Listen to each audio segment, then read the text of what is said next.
Alrighty guys, Azek here bringing you another Dragon Ball Legends ToP guide video. I know this one's coming super late. I am so sorry guys. I've just been trying to balance the work life kind of thing going and stuff like that. If you guys don't know, my profession is, well, I mean, I don't know. It feels weird calling it a profession, but I work as an EMT, and so my hours are really rough right now, especially since I also just made the move to California a couple months ago and stuff like that. So it's a lot of things have just been rough, right? Trying to get everything just in order and stuff like that. But hopefully I can still help out some of you guys. I will still be doing part 1 and 2 of the walkthrough, so you do have that to look forward to.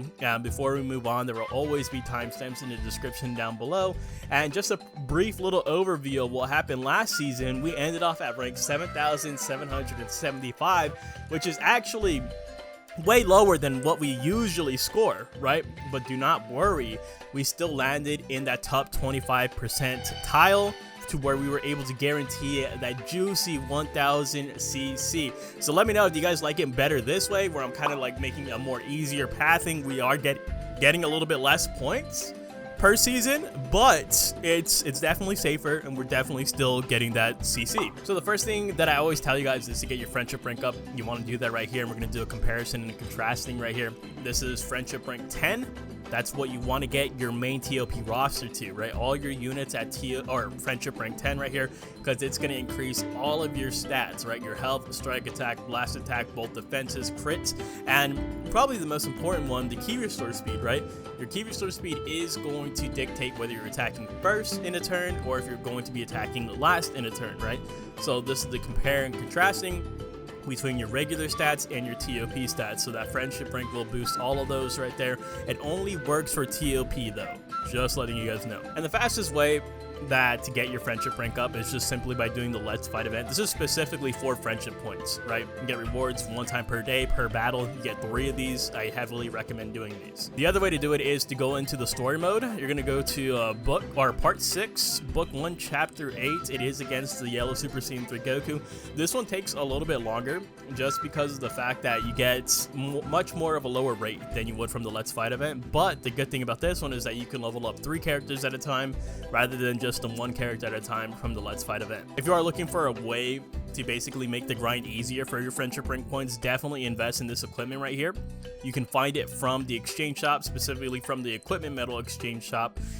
It's basically, it increases the amount of friendship points gained, and this stacks, meaning that you can, because normally with any other equipment you can only put 1 of it on your character, right? With this one you can put it in all 3 slots in all of your units right here, right? And that will combine all together, right? So even if I'm doing a Let's Fight event and I'm only bringing in 1 unit, all 6 of these units having that equip is going to help me out. This lessens the load of the grind exponentially. I definitely recommend building a team like this. As for your other equips in ToP, I always direct you guys to the Ram Metal shop, and also located within the exchange shop. On the 3rd tab you see ToP.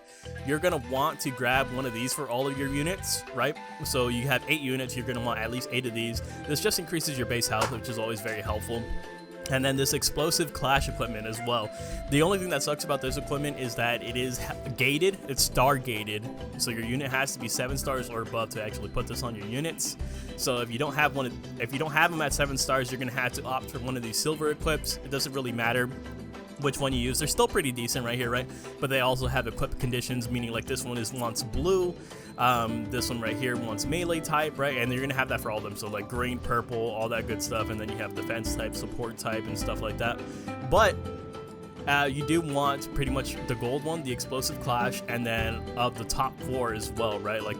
These ones are going to be specific for your typing.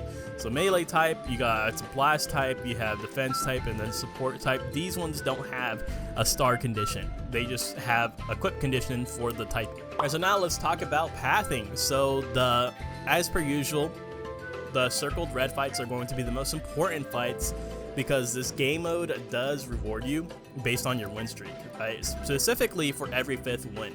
So on your 5th, 10th, 15th, 20th, and 25th win, you get a pretty big bonus, right? A very substantially big bonus on the 25th win bonus. So you want to make sure you're not ruining that win streak bonus, because basically what will happen is if you land on a green tile, if you land on a yellow tile, you will basically finish off the season with only 24 wins rather than the full 25 wins, right? And so that's going to hurt you a lot in the long run.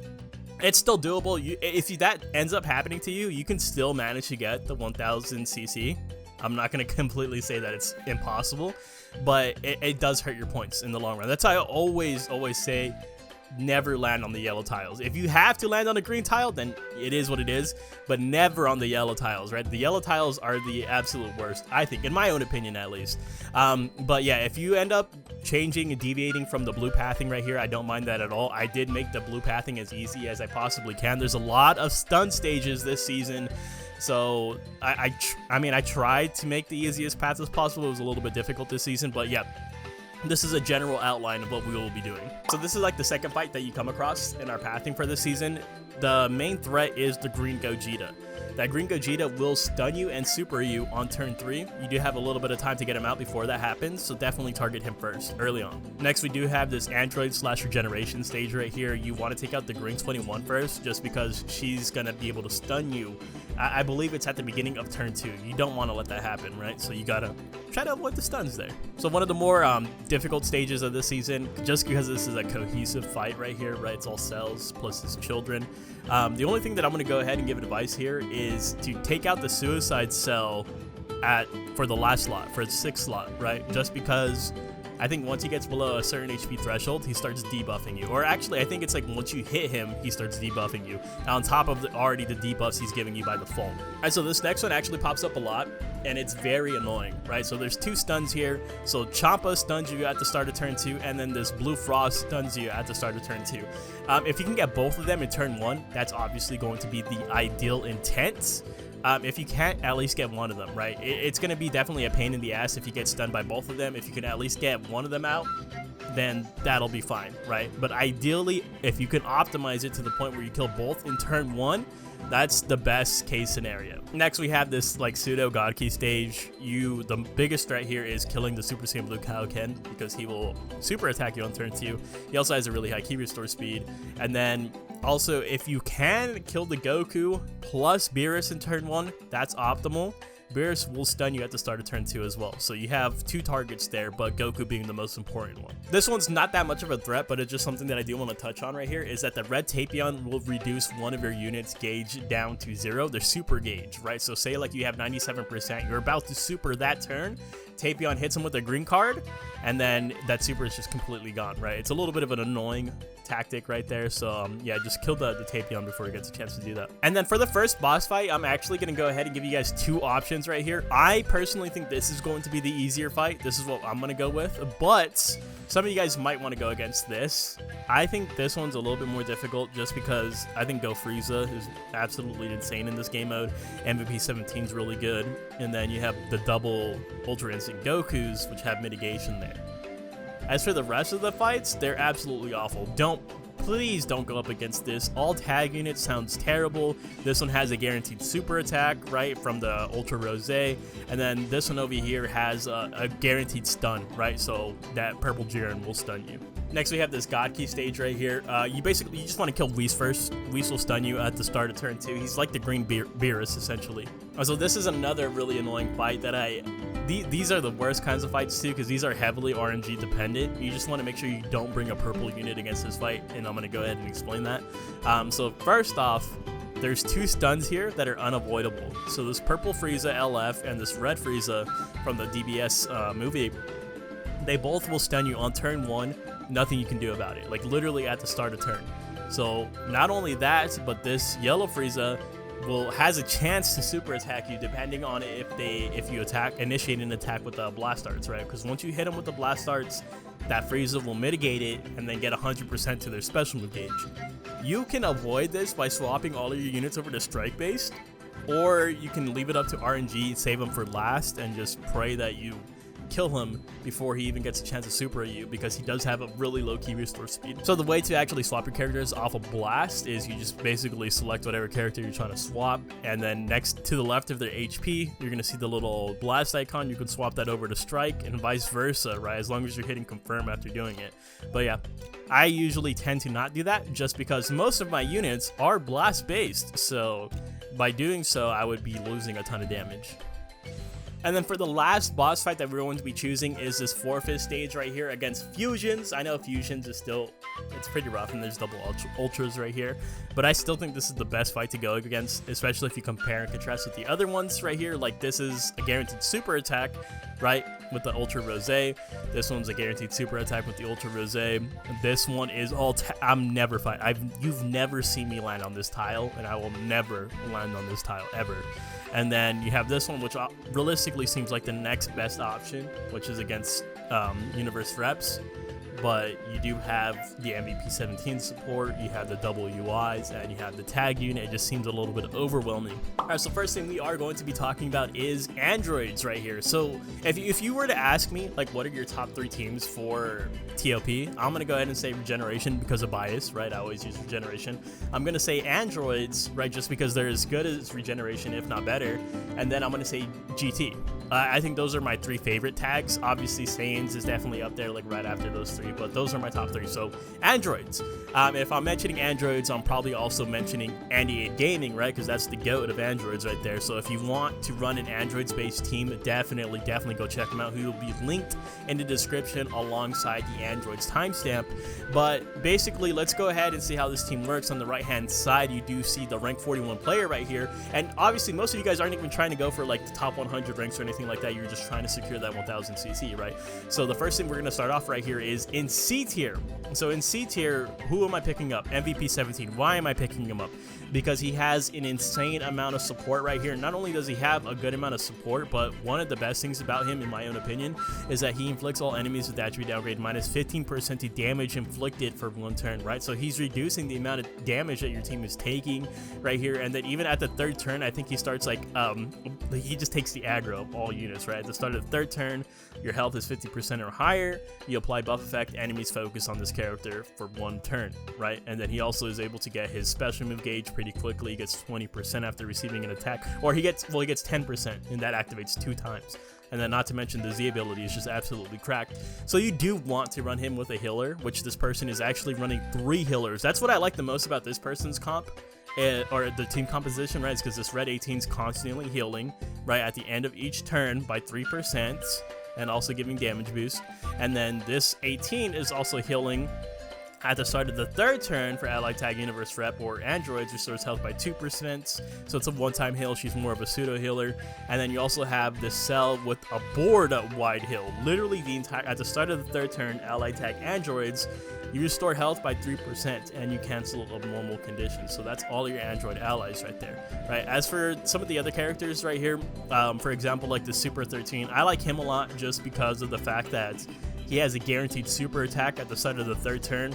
He's a high-ranking character, right? He's literally an S tier. And then for your backup characters, you can pretty much put whoever you want on here. Like, for example, I have this cell right here. We use him on our own regeneration team. I like his debuffs a lot, right?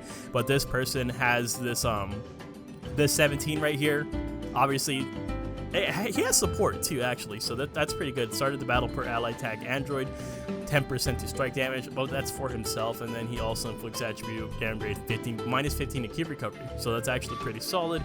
And then he has the purple android 14, I believe, or 15 right here, right? So definitely up to you on who you want to run as your backup characters and stuff like that. Like, I would even make an argument for this guy being on here, right? Just because this guy, he has the Zenkai buffs for Android, Green Android, and then he also has a non-restrictive cover change, which I think is actually really valuable, right? Especially if you want to protect that MVP 17 a little bit more.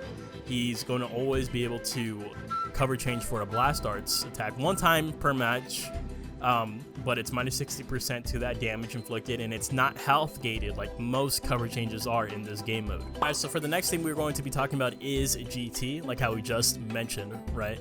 GT is just one of those teams that, or they don't have the widest range of units to choose from, but the units that you can choose from are just so damn good, right? Like, starting off, we're in C tier, right? Don't be afraid of those C tier characters, especially if you're just aiming for that 1000 CC, right? So we have Super Baby 2 right off rep. This dude's one of the best healers in the game, if not the best healer for GT or regeneration right here, right? At the end of each turn, you're healing by 3%. You're also giving a 30% to health restoration for those first 2 turns, right?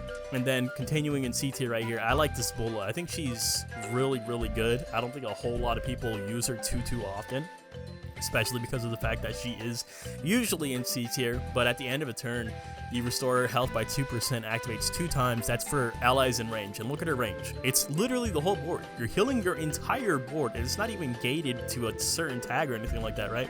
Plus, you're just giving support all around. It's just pretty solid. She's also buffing GT, of course, so that's pretty good. But obviously, this person is also running the GT or the Super Saiyan 4 Gogeta Zenkai C tier units. Definitely still very strong. Personal pick for a green unit, if I'm picking from C tier, would probably be the Tag 4s if I had them higher stars. I'm not gonna lie, but it's definitely at your discretion, right? And then we go into B tier. You still have some great pickups right here. Like for a green unit, I think this Baby Trunks is phenomenal. We've used him on the Regeneration squad, and he was soloing people, bro. He was like super attacking multiple times in a turn, which is actually insane. So yeah, I like this guy. I like this guy a lot. You also have this Omega Shenron Zenkai, who's definitely not, I mean, he's good, right? He has the Zenkai stats and stuff like that, plus little debuffs here and there. But if you go into A tier, I think my favorite red from here is just this guy, because he gets 50% to special move gauge once a fight, so he's super attacking every other fight, which is still a pretty good ratio, a really good ratio actually. And then you have some really solid units in S tier. I'm not even gonna lie, like the Shadow Dragons, Ice and Nova, those guys both have damage mitigation. Even if you wanted to run like this guy right here, he has board-wide support. This guy right here, he has a pretty good toolkit for Saiyans, right?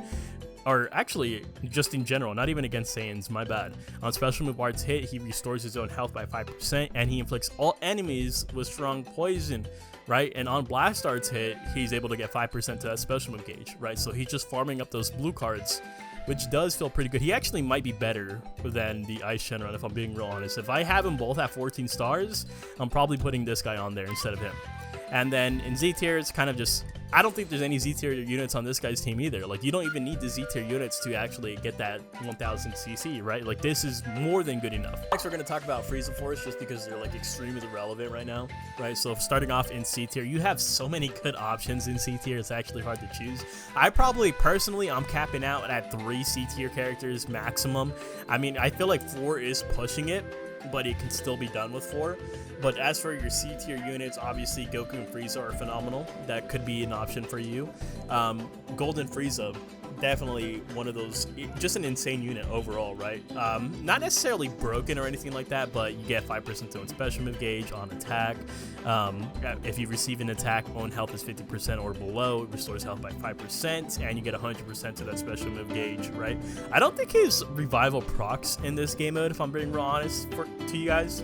Maybe Go Frieza would be a better option than this guy, but either way, still a good unit nonetheless. This guy though, oh my god, this yellow golden Frieza, he gets 100% to special move gauge at the start of the battle, and not only that, at the start of the 4th turn, he gets another special move, and it upgrades to an ultimate. So you're getting a special move turn 1, you're getting an ultimate turn 4. This guy has to be a pickup for you. Personally, I think he has to be a pickup, even though he's C tier locked, and you know, for good reason too, right? And but not only that, if you didn't need, if you needed more firepower, this red Raditz, he gets a guaranteed super attack on turn 1 as well. So it's just, you have so much damage output here. You're just decimating everything and everyone in your path, right? Plus he has a buff against Sun Family or Regeneration, which is nice, right? I like that a lot. And then we keep moving up right here. B tier, we have this, I'm a big fan of this guy. Low-key, look at the debuff board. Whole entire board debuffed, and then also has the revival mechanic, and at the end of the turn, ally tag Frieza Force or Lineage of Evil restores health by 2%. That activates 2 times. Boom, that's your healer right there. And then we go into A tier. You have some really good options like this full power Frieza. We just talked about him being a threat on the board, like as an enemy, right? Because he has damage mitigation. Before receiving a blast starts, you activate your green card, you mitigate it, and then you get a boom, 100% to your special move gauge. That's pretty solid, right? And then you also, this is the best chance. If you want to use Nappa and ToP, this is the best time to do it because he's new. And usually when a new character comes out, that means they're in A tier.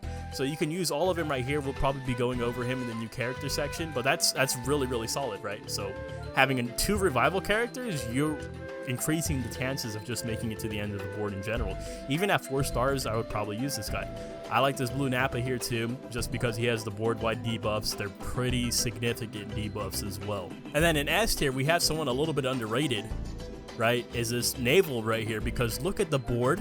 First of all, look at the support on the board, and not only that, but he's like a pseudo healer. It's a very small heal. It's only restoring health by 1%, that activates 2 times, but it's for Ally Tag Frieza Force, event exclusive, or Frieza Saga. So that means your entire team is going to be getting access to that heal.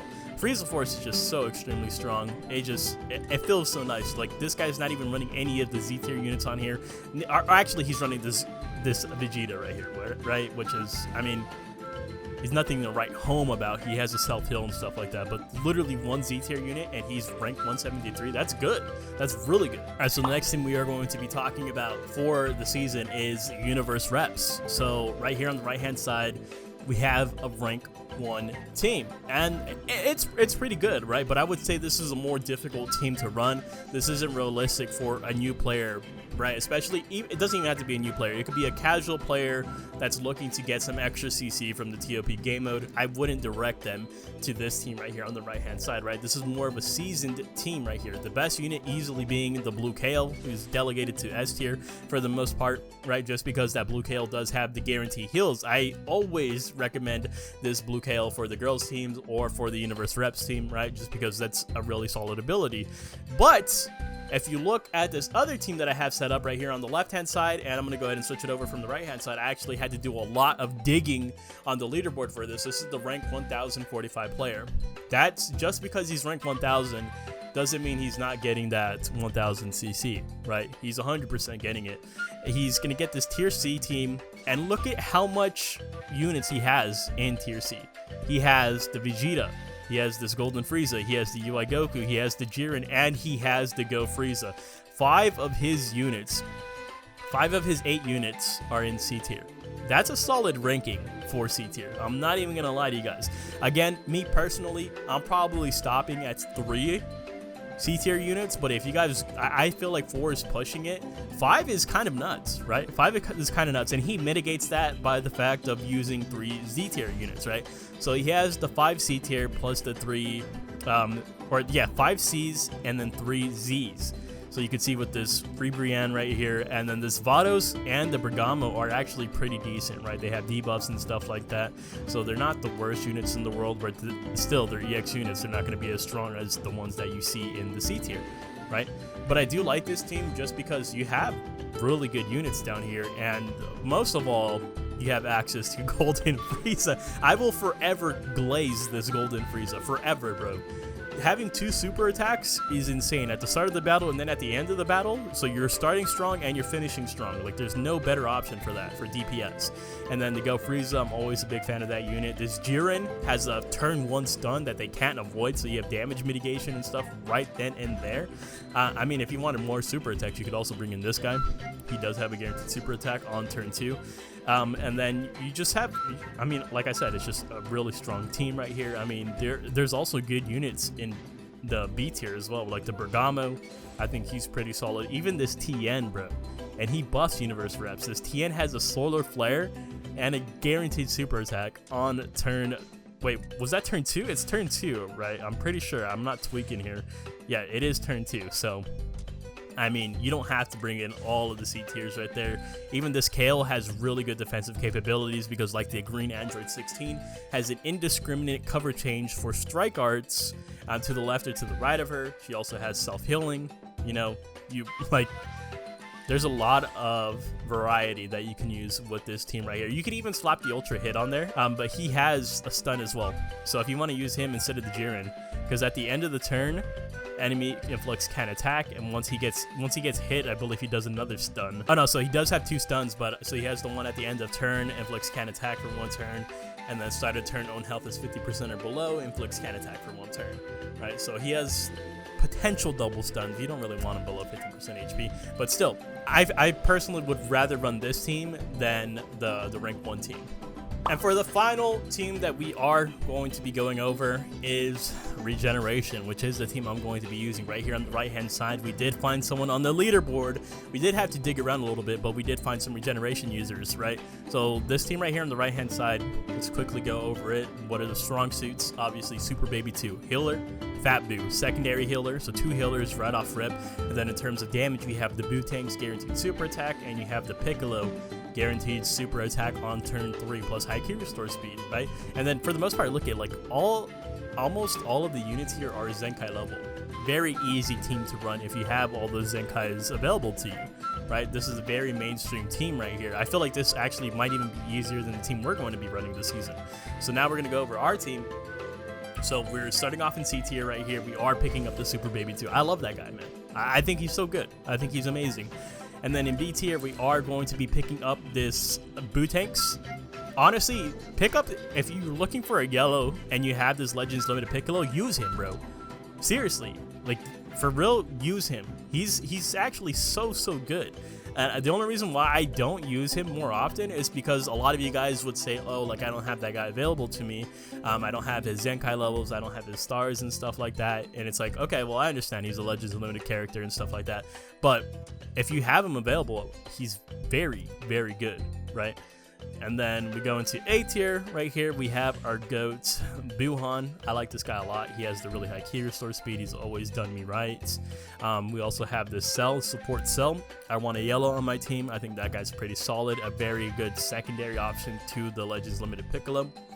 And then we have the Zenkai Green Piccolo. If you don't want to use that Zenkai Green Piccolo, go back into B tier, pick up the Parasite Trunks. This guy works so damn good, bro. I actually am considering using him over one of these greens that I have here, over the Zenkai Piccolo itself. But for now, we'll just use the A tier unit right there. And then we can go into S tier. And we do have the green Buhan pickup. This guy, yeah, like he's mostly here for points. I'm not even going to lie to you guys, definitely mostly here for points because he's strike-based. I prefer blast-based units on my team, but he does have the bubble shield, so that's all right. And then we also have this purple Buhan. This guy, he's all right too. He's nothing necessarily special, but he is blast-based, which I do enjoy. I do enjoy that. And then in Z tier, we have only one pickup, which is going to be this debuffing Cell. I think he's pretty good. I like him. We're going to go ahead and throw him on the team right here as one of our Z tier units. So let me know if you need any replacements for this team. I think this is a very easy team to go ahead and mix and mingle your units. They're very interchangeable. So let me know if you need any replacements. So the first unit we are going to be talking about is the Nappa for the final segment of the video right here. We're going to go look at ToP stats, max stats. He does have a key resource speed of 2,300. At his first form, and then once he transforms, it jumps up to 2,400, which is pretty solid. He does have the regular blue card right here for his first ability. Whole lot of words. 60% to damage inflicted, 25% to damage inflicted for 2 turns, and then minus 5% to damage received. 20% to key recoveries. That's pretty strong, right? He has the revive mechanic, of course. Once he does revive, gets 40% to damage inflicted, 15% to damage cut, and 30% to a special move gauge. He applies buff effect, nullifies attribute downgrades, nullifies abnormal conditions, both of those 2 times. And once he's revived, he will stay revived. Before receiving a strike arts attack, his health is 30% or below. Not a big fan of that. I don't like the health gated strike cover changes, but he does have one nonetheless. At the start of the first turn, you activate your green card, which is 30% to own special move damage inflicted, 25% to own special move gauge charge rate, and you inflict all enemies with attribute downgrade plus 15% to damage received for 2 turns, inflicts all enemies with attribute downgrade minus 15% to key recovery for 2 turns, and on attack you get 15% to damage inflicted for 1 turn and 3% to special move gauge. So 12% per fight, that's not bad. It's not bad. I low-key kind of expected him to be a little bit more broken, but for a revival unit, this is still solid. Alright, now let's take a look at the free-to-play Whis. We already have him maxed out at 14 stars and stuff like that. That key restore speed is atrocious at 2,269. Definitely it's going to be able to jump up to probably about 2,400, which isn't the worst thing in the world, but still pretty rough. Has the regular blue card. Ooh, lots of debuffs right here. Start of the battle, 50% to damage inflicted, 50% to damage cut, and 20% to key recovery. Okay, that helps a little bit, right? Then at the start of the first turn, you activate special action, enemies in range, which is basically everything but the middle block. You inflict attribute downgrade 5% or minus 5% to damage inflicted for 2 turns, 10% to damage received for 2 turns, and minus 10% to key recovery for 2 turns. Okay. And at the start of the second turn, 40% to strike damage inflicted, 50% to special move gauge charge rate for 2 turns, and you cancel your attribute downgrades in abnormal conditions. At the end of each turn, you restore your health by 1%. On Strike Art's hits, you inflict heavy bleed and strong poison. Okay, that's pretty good. And after receiving an attack, own health is 50% or below. You cancel your attribute downgrades of normal conditions, and you inflict all enemies with attribute downgrade plus 5% to damage received. I definitely feel like he's more of a unit to watch out for on the enemy team. I'm not gonna lie, I feel like that this kit is more so like, oh, you're gonna see this guy on the board on the enemy side of things eventually. I don't think he's a game changer for God Key at all. And for the last unit we're going to be taking a look at is the Super Saiyan 3 Goku, who just got a Zenkai. I don't expect the best out of him. Let's see him at max stats in Zenkai 7, of course. Q restore speed pretty low, 2270. Has the blue card, first ability, buff against regeneration, so that's something that we do have to watch out for, right? Because we are regeneration users. 50% to damage inflicted for 2 turns, 40% to key. Oh, 40% to key recovery is pretty big. 30% to special move gauge charge rate, and at the start of the first turn, you activate special action, which gives you 40% to damage inflicted, 20% to special move damage inflicted, and 20% to damage cut. Blast Art's attack enemy inflicts attribute downgrade plus 10% to damage. Oh yeah, he's almost worthless. But he Zenkai buffs Red Saiyans. I don't know. I don't think this is that good. I think he needed way more for to be like viable, like on a Saiyan's tag or something like that. All right, so that's gonna go ahead and be it for the video for today. If you have any questions, comments, or concerns related to ToP Season 79, let me know in the comment section down below. Thank you guys so much for watching, and I will see you guys in the next one, which is definitely going to be the walkthrough part 1, right? So I'll see you guys there. Thank you guys so much. Later.